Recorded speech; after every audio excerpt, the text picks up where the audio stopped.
adventure in Finland on W4CY Radio.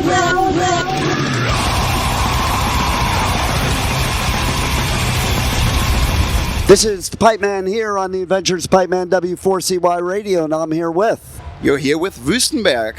I would have never said it like that. And I do always have bands say their band name, because my biggest fear is pronouncing it wrong. Yeah, especially if it's an American band.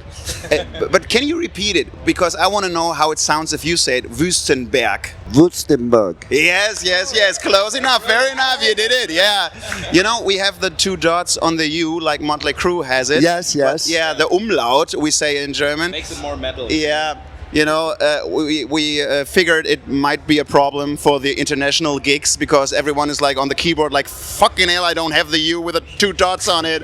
And they have to copy it and paste it. So it's going to be Wüstenberg in the international area. Tell them to just do what I've done at different countries. Change your keyboard to the keyboard of that country. You see, you're good. Right? Because I had that problem at first too. I'm like, oh, wait. Let me do this. Yeah. And you know what? I do like the fact that you turned us around for the video because having the background of the anniversary of Wacken 2026. Yeah. I do have to say something. I hope they don't get pissed at me, but I didn't interview them anyway, so who cares? I heard Def Leppard say Wacken. Wacken. If you're gonna come to a festival in another country, you might want to study how to say it. Just saying. Yeah. Especially if it's a cuss word in your own language. You know, it's whack. I love it. So, besides being German, how did you end up here at Wacken? Oh, I don't know why the hell am I. I might answer. I don't really know because, especially we don't really play metal. I'm the only one who looks and listens to metal. I think it might have to do with our music, hopefully. And yeah, I think it might have been connections from the past or something. But no. My wish is that it's just our music because they wanted us. Or maybe it's they looked at you only and they're like, oh, they're a metal band. Let's bring them on. Yeah. The shred and banjo, that's just the sole reason. I do love that, though, okay? Oh, thank you. Because I do love a banjo, and that you can shred on a banjo, that's fucking badass. And you know, he has a mean thunderstruck going on his banjo. Nice. He plays it in A, though. I've no B string. I have no B string on it. Were you playing last night out by the fire? Because they did have like Celtic stuff going on. No, it wasn't us, no.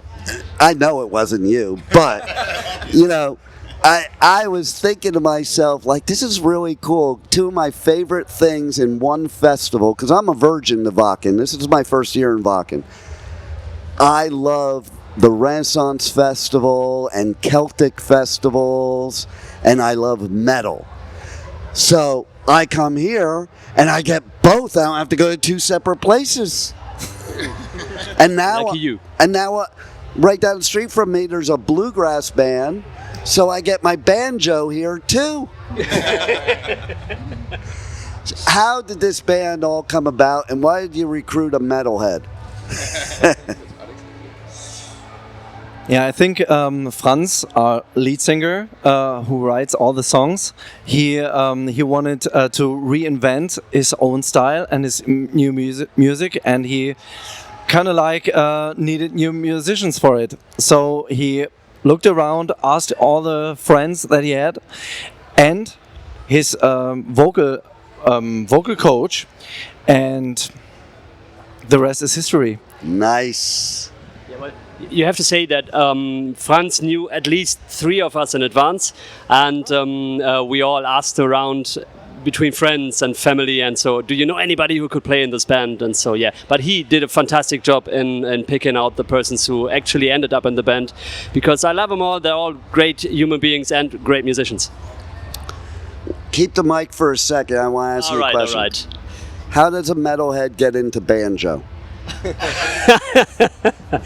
Well. I first came to Guns N' Roses, Motorhead, and all this stuff through my brother. And then my parents listened to the Dubliners since the 60s, and they brought me to that. And when I decided to play Irish music myself, I needed something that I could play with the same technique that I did on the electric guitar. So I chose the banjo, and the rest is history. And so, I don't know, maybe I'm making this up, but I kind of thought maybe Dropkick Murphys wanted you in the band, and you turned them down so you could join this band. Absolutely, yes. This was more promising. So, since you're not metal, how would you describe your music as an artist? I ask that of the metal bands too, because there's so many genres and sub-genres and micro-genres that it's ridiculous already. Like, each genre has its own band, you know? How do you describe your music as general, as artists? Because I hate artists being boxed into, oh, we're this, we're metal, we're punk, we're pop, we're blah, blah, blah. Because to me, an artist is an artist. And artists will experiment in all kinds of music, in my opinion. I think the best box you could put us in, if you wanted to put us into a box, would be folk rock, I guess. Because of the electric guitars, because of the folk instruments. But what I really love about the music of Wüstenberg is I think you can kind of hear our individual DNAs on the record and on the stage. Because Bea and Kat and Simon as well, they're incredible musicians in the Irish trad style. And if you ever hear Kat playing the flute or Bea playing the fiddle, it's insane. You know, it's like you're sitting there and you feel like you're in County Mayo or wherever. It's brilliant. And then I think more on this side of the room, you have the Motorhead guys, and I love blues rock, for instance. Franz and I, we share a love for bands like Lark and Poe. You know, a little bit of I southern love Lark and Poe. I've interviewed them before they got bit, but I love them. Yeah, they're amazing. So good. They're insane. They're absolutely insane. Great idols of ours. And I think if you really listen carefully, you can hear a lot of that going on in the Wüstenberg stuff. I wanted to even marry one of them, but she married Tyler instead. Asshole. Just to add one thing, we've got a real range going on from classic, so our influences and what we listen to is from classical music to death metal all the way through and everything in between. Franz, although he writes all the songs, is very good at letting all the influences into the music and letting it flow and then saying stop at the right moment. Yeah. And all props to Franz. I think he's very, very good at playing to our strengths. So he also kind of... I sometimes feel like when you bring the songs to a rehearsal or something, there's a very specific... And this part is especially tailored for you. Nice. And he actually looks like the Irish one. You know, but speaking of boxes, I tried to write the band description, and I thought, okay, I don't want to be pressed into a box. But then again, everyone keeps asking about boxes and where to put us, and I think we're like a Swiss knife. You know, you can have us on mainstream festivals, you can have us on metal festivals, and.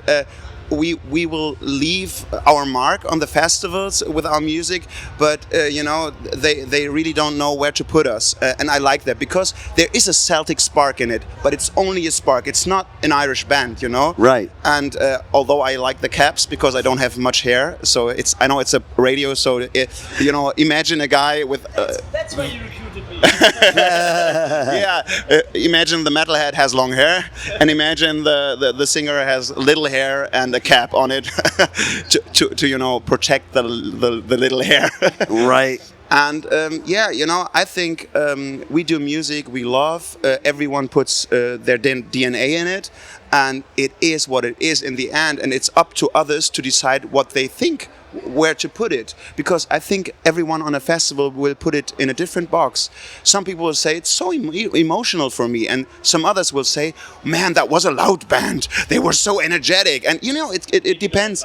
Yeah, maybe not on Wacken, but on other festivals we're the loudest band, That's so wild. It depends on the person, and I love that. I love that there's no boundary, and I think it's a sign of the times that boundaries should be less. There is No so doubt. much mix up in how people dress. Have you looked around? Maybe not on Wacken because they're all in black t-shirts. Fuck it. But have you Wrong looked around? festival to say that at. It's But- so diverse. Yeah, but in the world, people mix up like they want to mix up things. People listen to the Beatles and to Guterlux, they just played and have all this penises, blow up penises. It's There's crazy. a lot of bands using blow up penises these Yeah, days. What yeah. is that all about? Well, I can see why they are doing it because it's TikTokable.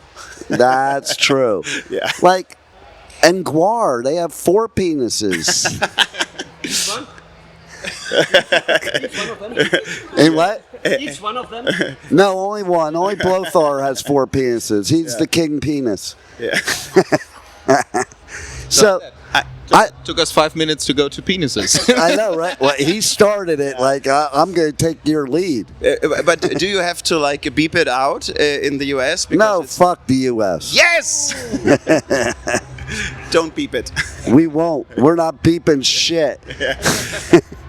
But what I love about what you're saying too is, I've been saying this for a while. I'm an old school metalhead, but metal when in the '80s, the bands didn't sound the same because there weren't all these micro and subgenres. I mean, really, Motorhead is rock and roll, but we put it into metal, okay? And it is metal, but it's really rock and roll. And even Lemmy always said, it's just all rock and roll. And that's the point. Like, we don't have to separate and divide everybody. The governments are doing enough of that. We don't need to do it too. And then here's the thing.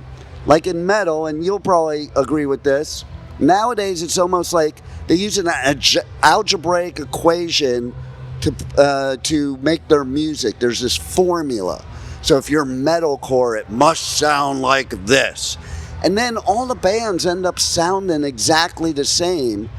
And, when I was young, people would say, oh, these 2 bands sound the same. Like, no, they don't.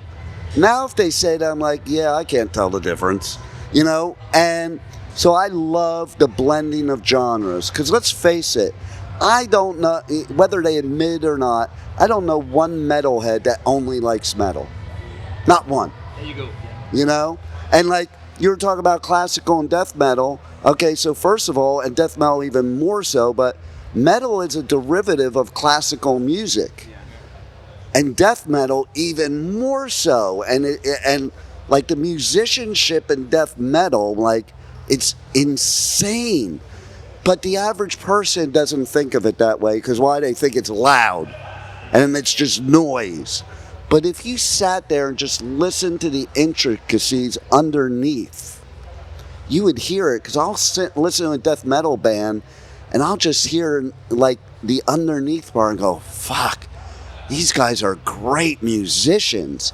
But if you're just looking at the surface, just like anything, you're not going to get that. Just like if you look at the surface of people, of where they're from, what their skin color is, or sexual orientation, why don't you just get to know the person instead of the label you want to put on them? Same with music. So no label for your band. Fuck that. I think greatly put in words. I think of it that way. Cherish all the differences. Cherish all the influences that could inspire you. Exactly. It's interesting because I'm the bass player in this band, and on this festival alone were so many of my hero bass players from when I grew up.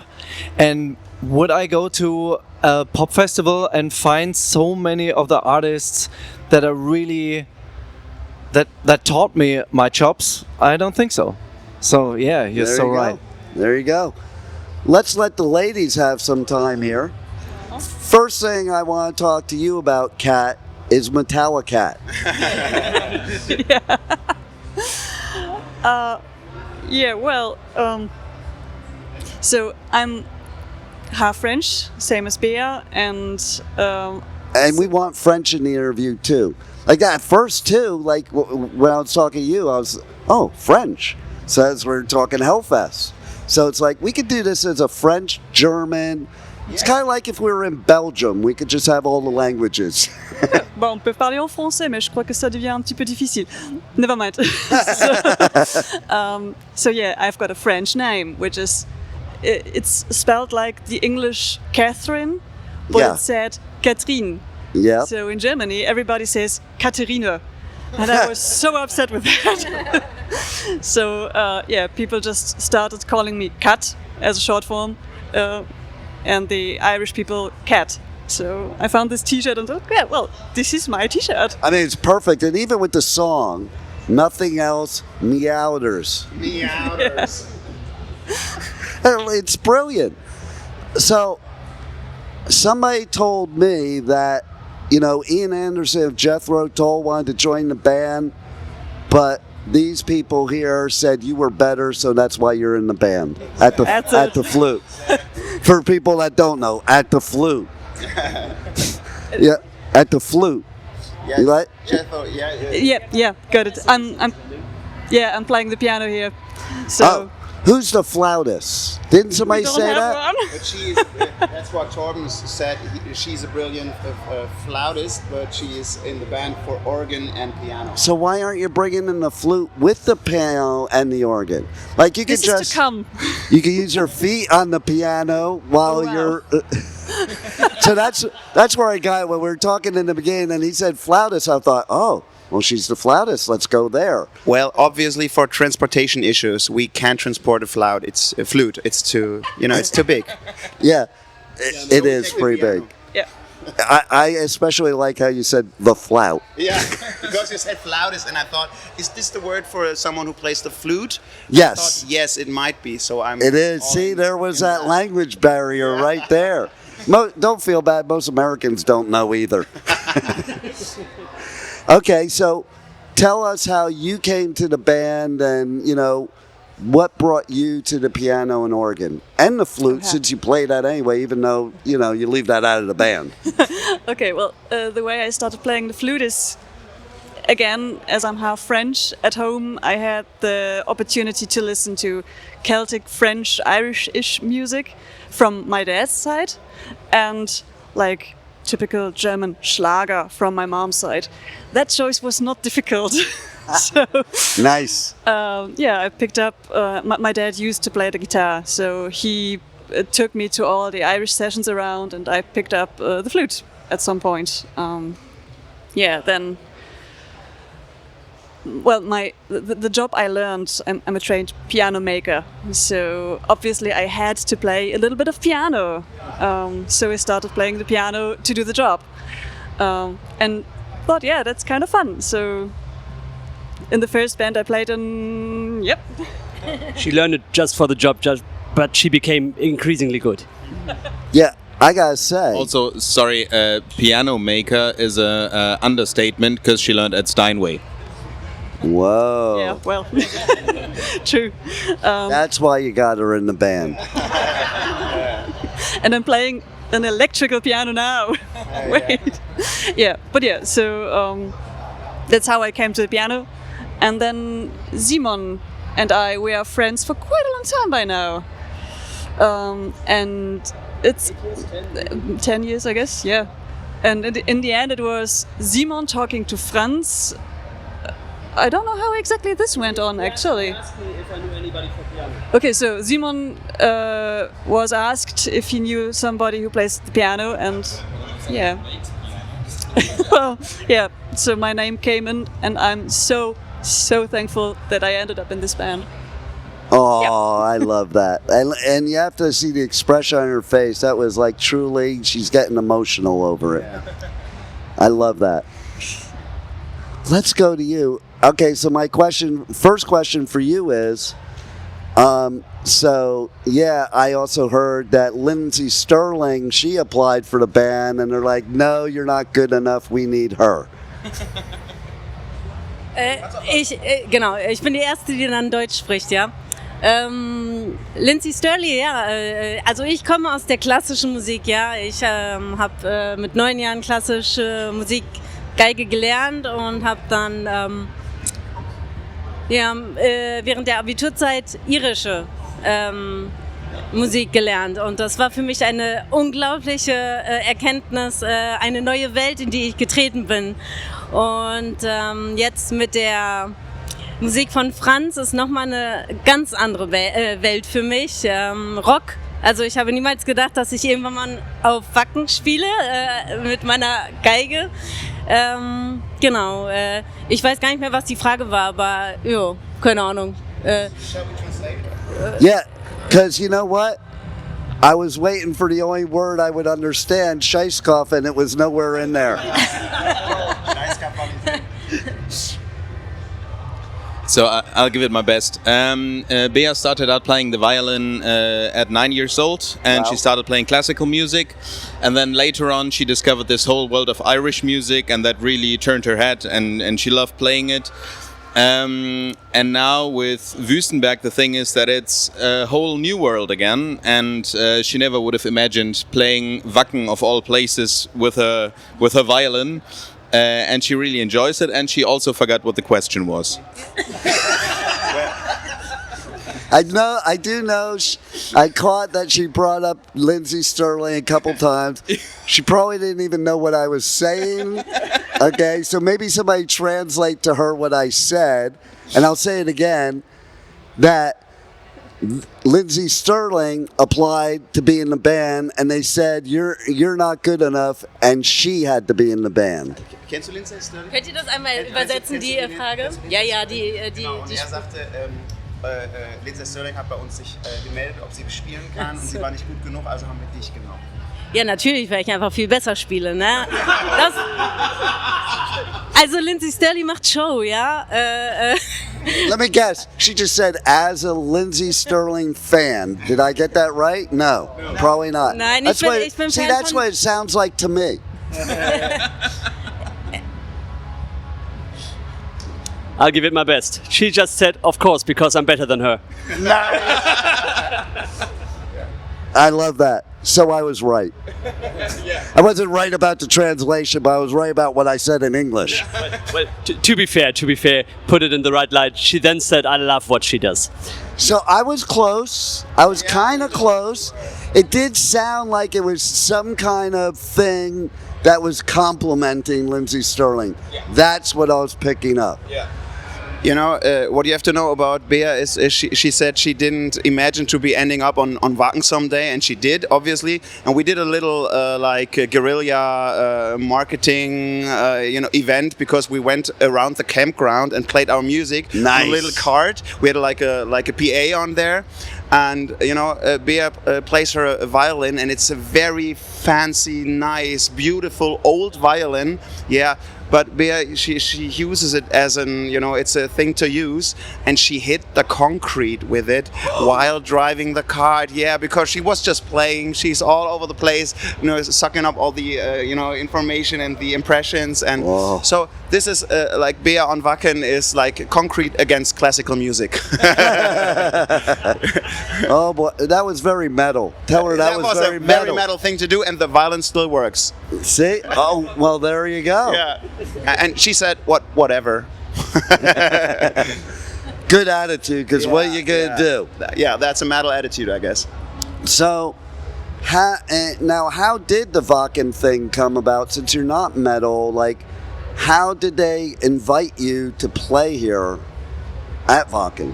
So as Simon said, we in the end we don't know the exact, don't know. but we hope it's because of her music. I've played Wacken with a different band before, Okay. and that was like an Irish folk punk band, and we played it a couple of times. And then this new project happened, and I think it's still a little miracle for us, because it's like the gods of rock, were saying, okay, let's see if this band still got it, or you can use them for a festival like this. And yeah, we were the first band on the Wackinger stage. So 12 o'clock, the infield was open like half an hour before, and as I said, we had this little guerrilla, event, playing our music and telling everybody, put your alarm clock on 11:30 and get the fuck up. You can come drunk. It's no problem for us, but be there at 12 o'clock, high noon. Nice. And they showed all up. They all were there. We had crowd surfers. We had the circle pit. It was just amazing. And so I think we work here. It's good luck in the end. And here's what I'll say. First of all, is like, that's the amazing thing about Wacken, is that you could play on the third day early and get a crowd like that. And not even be metal. We had some guy share a story of our gig, and he said, "These are the surprises of Wacken," and that's pretty nice, I think. Oh, it's okay. Yeah, we'll kick them out. Well, I will say too that maybe they brought you back because they liked you in your other band. They needed a little Irish flair, and you're German, and so it's like, okay, we'll add the French in too, so we can get people not to go to Hellfest and come to Wacken. So there's the recipe. Actually, the best recipe is how good you are. And the point is, like I said before, I don't think it matters what genre you play. If you're a great musician and you're entertaining the people and having fun, that's all that counts.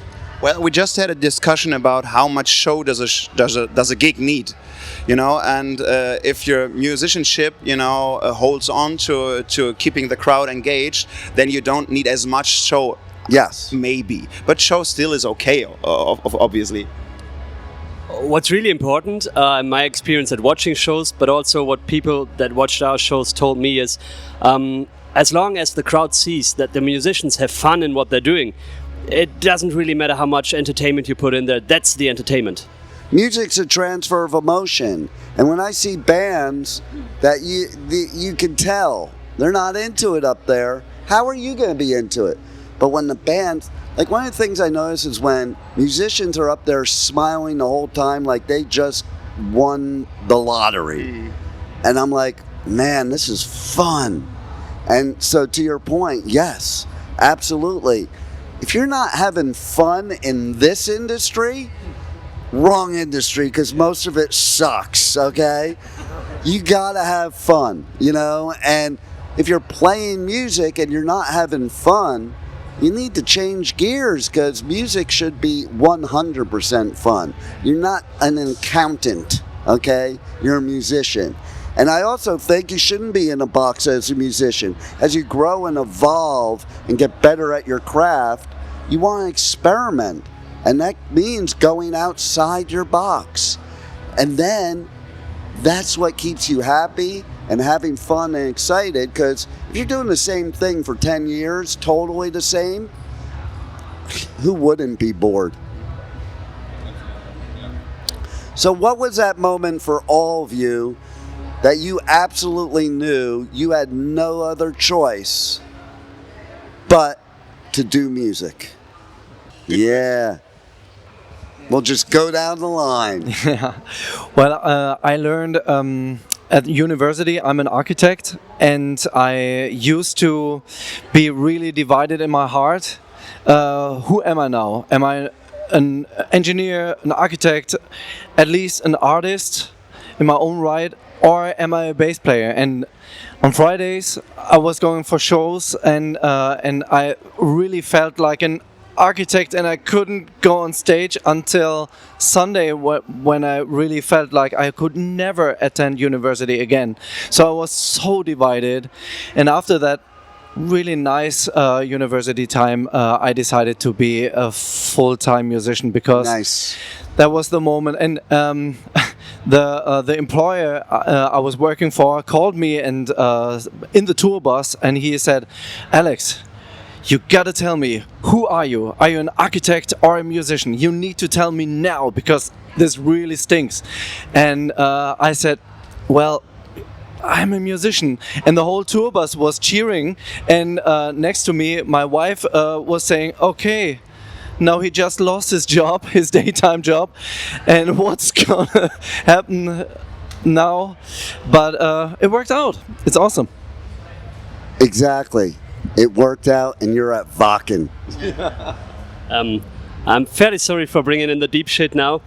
Rob brought the That's decision. because you're the metalhead of the group. Absolutely, yeah. That's all the emotion we get. When I was about 16 years old, when my granddad died, and I came home from school, and my mother told me when I got into her home, and the first thing I did was go into my room and play Blood Brothers by Iron Maiden just to somehow cope with it.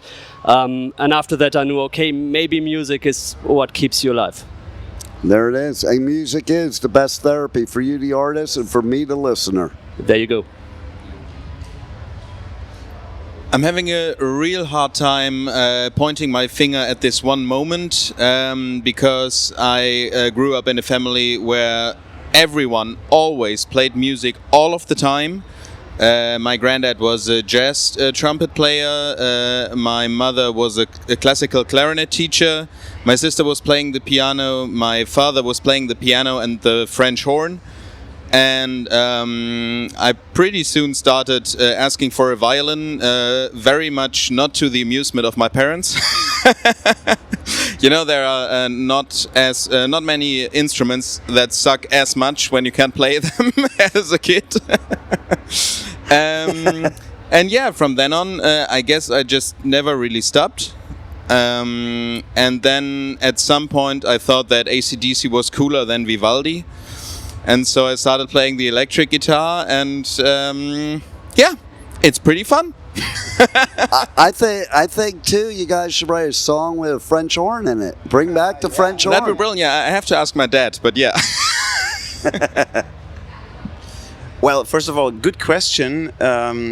I think, you know, when you look at life in general, what do you want to experience in life? You know, is it about your house, your car, what you work, what you achieve? Obviously, it's not. Although everyone, you know, part of the day thinks it is, and you know, is in all the treadmill, and in the end, I think it's most of all being moved, being emotional, being in life, being engaged in something like with all your heart, and forget about all the outer appearance, forget about everything that's so much in your mind. And I think music is one of the best things to move people, to be moved, and to forget yourself and be like in this spiritual state of just being and nothing else. And you know, it's a rare moment, and that makes it so worthy, that it's so rare. And you can achieve it in different things than music, but music is one hell of a thing to get those rare moments of just being with everything that is. So yeah. Nice. I love it. Yeah, I guess I don't really have that one moment as well. When I finished school, my dad was kind of not very happy that I started an apprenticeship instead of going to university. But still, I had the job at Steinway, and it was clear for me that this is what I'm going to do. I damaged my wrist during COVID, and that led to me not being able to be a full-time piano maker. As a hobby, I started doing sound engineering for several bands, which is kind of being the +1 musician. So as a sound engineer, you also form and you decide what the listener gets to listen to. Yes. So it's kind of being a musician, but I always felt it's not enough of being a musician. So I wanted to be on the other side as well. And I worked for that. I rehearsed, I got lessons, and tried to get better, basically. And then at some point there came a Franz. Nice. Not really the one point, but I'm so glad it turned out like that. So more like the whole journey. Basically, yeah. And so your wrist? Does it affect your piano playing? Not how good you are, but how you feel when you're playing. Once I start playing, it's always gone. Love it. Again, the best medicine, music.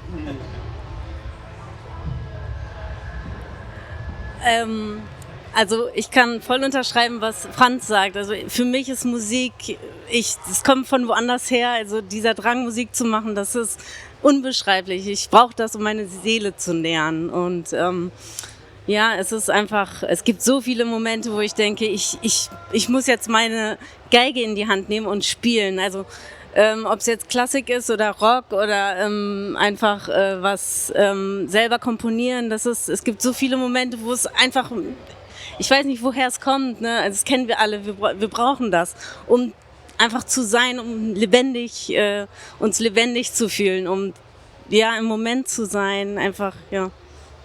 Yeah, I'd like to translate. She says it's an absolute necessity to pick up her violin and to play.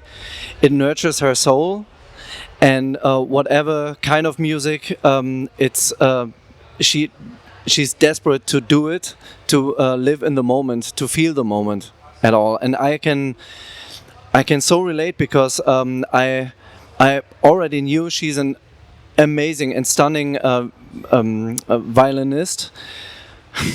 And then I saw her play after a show. It was in an Irish pub, and she played together with the other guys. And it was a moment that was a little bit. It was like in heaven for me to just look at her, having her eyes closed. She was starry-eyed. What did I say? Nothing. No, go on. Keep going. I said something, I don't know. But anyways, it was stunning to see her starry-eyed or the eyes closed, whatever. And then to hear what she plays, because I didn't really know that a violin would be able to sound like this. Okay, now he's going to give the translation of what happened, right? No, I don't really know. I just have to shoot in because the next day he told her just what he said right now. And her answer, what makes her so sympathetic as a human being, her answer was, really? I fucked up? Also, when he just said those beautiful words and it was like in heaven and everything, Bea just commented, I was shit-faced.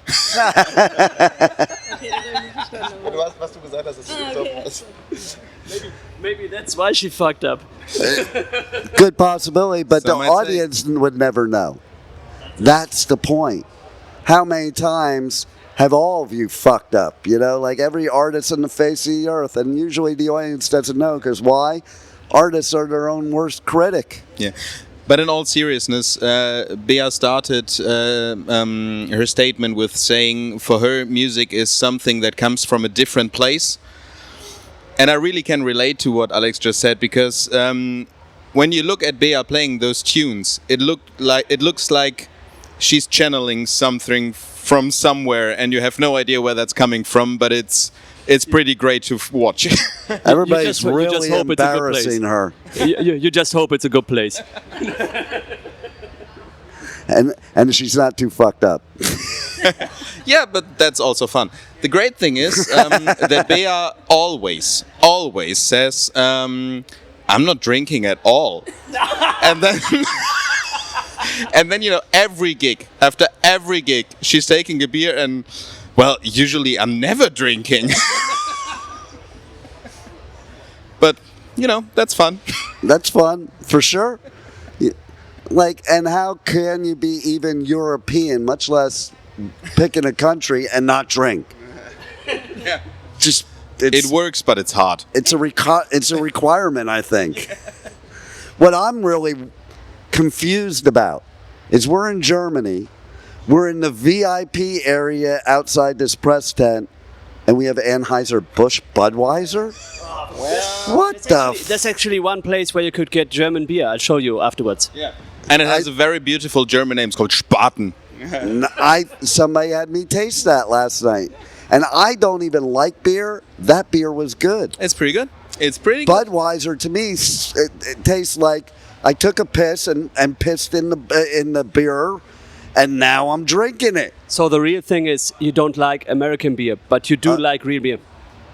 I like very few. That was real beer.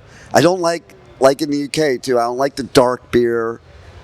I was married to a British girl, and she had me taste a snake bite, and I was like, "That's the nastiest shit I ever tasted in my life. I don't know how you drink that."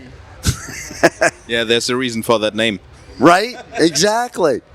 So tell everybody how they can reach out to you, connect on socials, check out your music, and most importantly, buy your merch. Because if they don't buy your merch, they can't listen to my show. Exactly. So you just go on Wüstenberg. You have to spell it like W-U with the 2 dots on it, or U-E, because that's international, I guess. Yeah. So it's W-U-E-S-T-E-N-B-E-R-G. And then this little, how you call it, the slash, not a slash, but the little... Dash underscore and then music, and you'll find us on Instagram, TikTok, Facebook, whatever, YouTube. And yeah, it's nice to follow us, because that's where you get every information.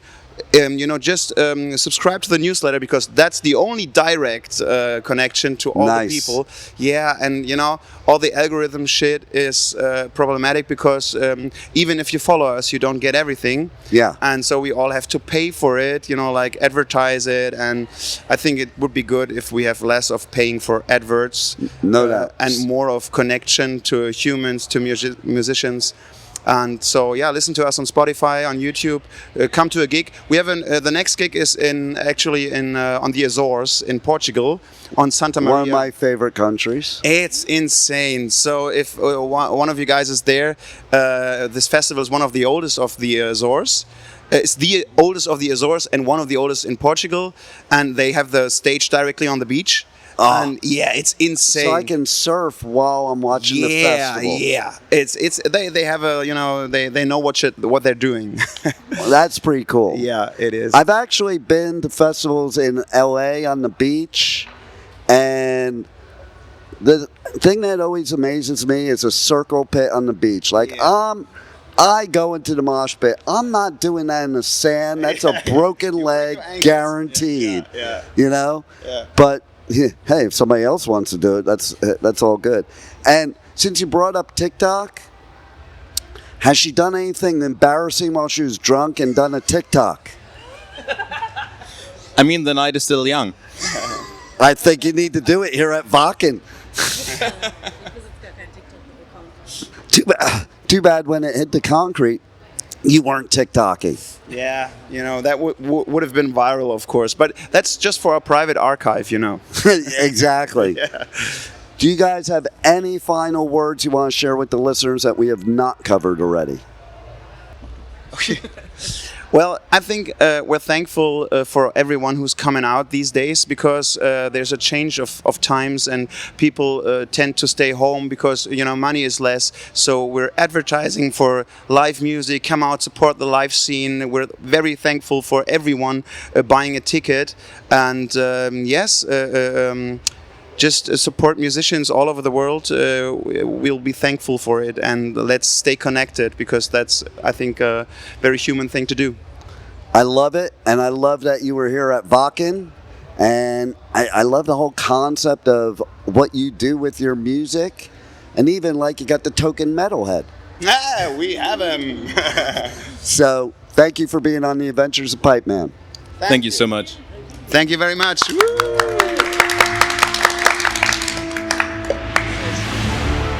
Thank you for listening to the Adventures of Pipe Man on W4CY Radio.